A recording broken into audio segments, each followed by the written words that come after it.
On est en direct de chez Juni et aujourd'hui, on aborde le thème du polissage.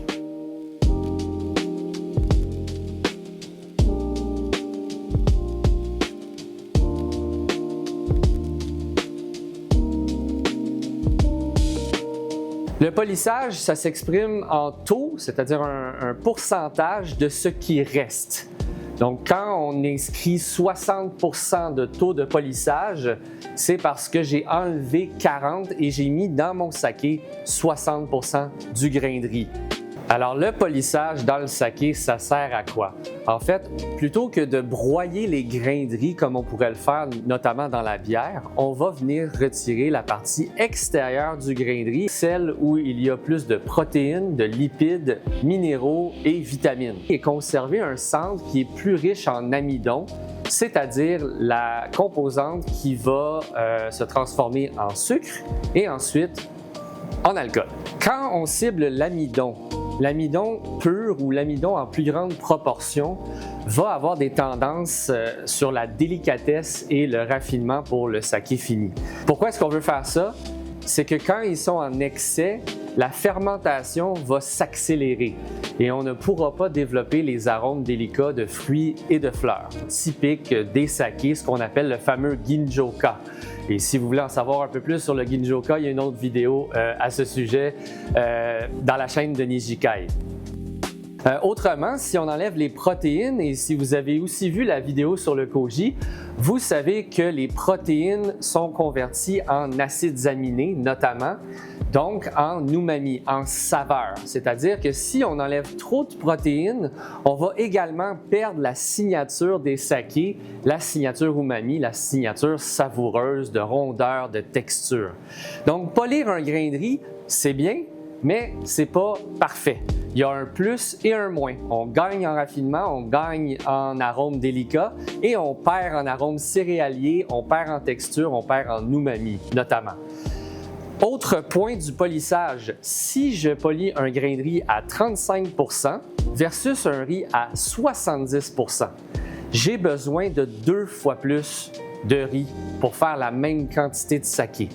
Pas juste ça, je monopolise aussi des machines de polissage.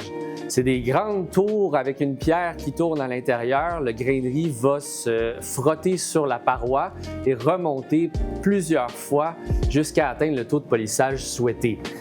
Si, évidemment, on monopolise la machine plus longtemps, on utilise aussi beaucoup plus d'énergie pour le faire. Donc, plus le taux de polissage est bas, plus ça coûte cher faire du saké. Et donc, le coût d'une bouteille, le prix d'une bouteille n'est pas proportionnel à sa qualité dans le saké. La question du prix est souvent influencée par la première étape, évidemment par plusieurs autres étapes, mais la première est très significative dans le coût des matières premières qui vont servir à faire le saké. Donc, vous avez différents styles qui ont différentes gammes de prix. Faites attention.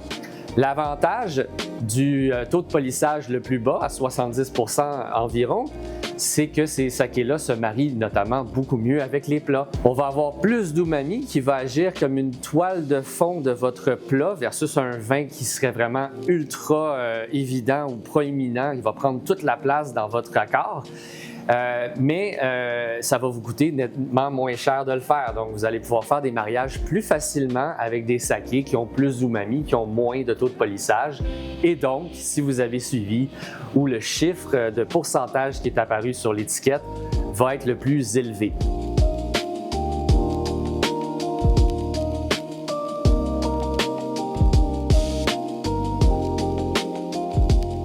Alors, selon la loi japonaise, une bouteille de saké qui comporte la mention saké japonais, l'appellation d'origine contrôlée, doit obligatoirement également afficher son taux de polissage.